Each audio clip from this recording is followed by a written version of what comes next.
Hello friends, welcome to defence matrix. तो 2 दिन पहले हमने बात करी थी MiG-29 यूपीजी में होने वाले अर्जेंट अपग्रेड की, जिसके अंतर्गत HSLD Mark II को इंटीग्रेट किया जाना है, जो कि रैमपेज मिसाइल है और 180 किलोमीटर के डिस्टेंस पर टारगेट को हिट करने में सक्षम है। उस वीडियो में हमने आपको बताया था कि कैसे इनिशियली जब हमने MiG-29 परचेज किए थे तो इनमें एयर टू सरफेस कैपेबिलिटी नहीं थी। यूपीजी अपग्रेड के बाद रेडार अपग्रेड हुआ, जिसकी वजह से सरफेस स्ट्राइक कैपेबिलिटी जो है ये MiG-29 में आई और अब इनमें different air to surface bombs और मिसाइल्स दोनों इंटीग्रेट करी जा रही हैं। तो MiG-29 के साथ जो इशू है वो ये है कि यहाँ पर लिमिटेड हार्ड पॉइंट्स हैं, जो कि करीबन 6 के नंबर में है। ऑल्दो 7वां भी है, पर वो खाली ड्रॉप टैंक कैरी कर सकता है। खाली 6 हार्ड पॉइंट जो कि विंग्स पर हैं, उन्हीं पे वेपन कैरी किए जा सकते हैं।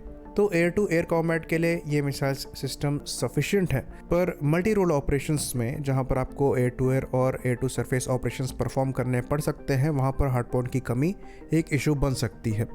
पर हायर एल्टीट्यूड में ये प्लेटफॉर्म दूसरे प्लेटफॉर्म से ज़्यादा बेहतर परफॉर्म करते हैं, इसलिए इंडियन एयरफोर्स प्रायोरिटी में इनमें air to surface weapons integrate कर रही है। एक इशू जो MiG-29 के साथ अभी भी एग्जिस्ट करता है वो ये है कि हार्ड पॉइंट की कमी होने की वजह से यहाँ पर टारगेटिंग पोर्ट को इंटीग्रेट नहीं किया जा सकता।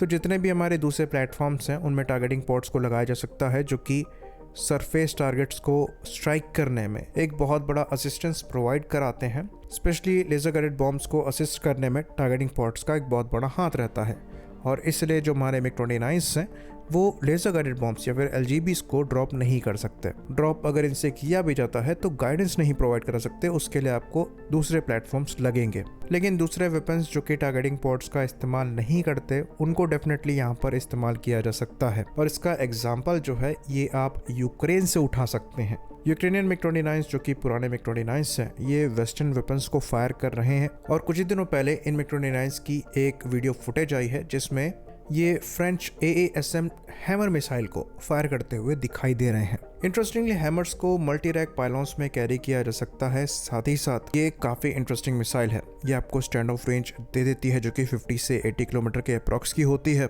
बाकी गाइडेंस के लिए यहाँ पर इनर्शियल नेविगेशन सिस्टम जो कि GPS से एडेड है उसको इस्तेमाल किया जाता है। साथ ही साथ यहाँ पर इंफ्रारेड होमिंग को भी इस्तेमाल किया जा सकता है। बाकी लेजर गाइडेंस को भी यहाँ पर इस्तेमाल किया जा सकता है, पर जैसे कि हमने डिस्कस किया MiG-29 में कोई भी टारगेटिंग पोर्ट नहीं लगते हैं, तो इस वेरिएंट को यहाँ पर इंटीग्रेट नहीं किया गया होगा। तो जब पास्ट वीडियोस में हमने हैमर की बात करी थी तो हमने इस बॉम्ब की स्पेशलिटी बताई थी, और वो ये थी कि अगर किसी पहाड़ के पीछे भी टारगेट है तो ये बॉम्ब अपने रॉकेट को यूज़ करते हुए एल्टीट्यूड को गेन करके फिर ये टारगेट पर ड्रॉप हो सकता है, जो कि हिमालय जैसे रीजन में जहाँ पर टेरेन माउंटेनस है ये काफ़ी ज़्यादा क्रूशल बन जाता है। तो ये मिसाइल जो हैं ये रफाल से तो इंटीग्रेटेड हैं ही, साथ ही साथ LCA-30 से भी इनको इंटीग्रेट किया गया है, और फर्दर इनको MiG-29 UPG से भी इंटीग्रेट किया जा सकता है कैपेबिलिटी को फर्दर एनहेंस करने के लिए। बाकी ये चीज़ भी हम जानते हैं कि MiG-29 जो कि यूक्रेन द्वारा इस्तेमाल किए जा रहे हैं वो anti radiation missile AGM-88 harm को भी फायर करने में सक्षम है। तो इस मिसाइल के बजाय रुद्रम 1 मिसाइल का भी यहाँ पर इंटीग्रेशन किया जा सकता है, और ये चीज़ एक्चुअली प्लान में है।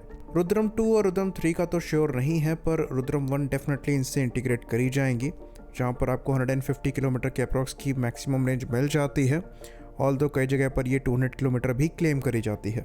तो ये anti radiation missile important capability provide करेंगी रडार साइट्स को टारगेट करने के लिए। तो ये भी MiG-29 के आर्सेनल में एक बेहतरीन अपग्रेड होगा। बाकी नॉर्मल HSLD को तो MiG-29 फायर करने में सक्षम है ही, साथ ही साथ इनमें रेंज एक्सटेंशन किट लगाई जा रही है, जिसकी वजह से ये स्मार्ट म्यूनिशंस बन रहे हैं JDAM की तरह, और यहाँ पर रेंज तो बढ़ ही रही है, साथ ही साथ ये प्रिसाइज भी हो रहे हैं। तो यहाँ पर INS GPS गाइडेंस को इस्तेमाल किया जाता है, और ये प्रिसाइजली टारगेट को हिट करने में सक्षम है।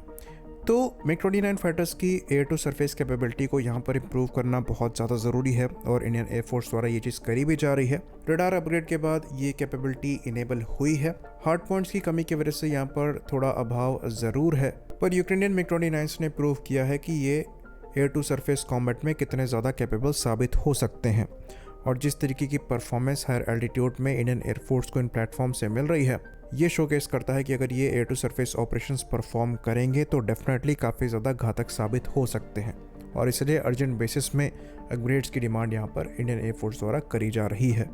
आई होप इन्फॉर्मेशन यहाँ पर क्लियर रही हो। इसी बात पर इस वीडियो को हम ख़त्म करेंगे। लाइक करिए, सब्सक्राइब करिए, जय हिंद।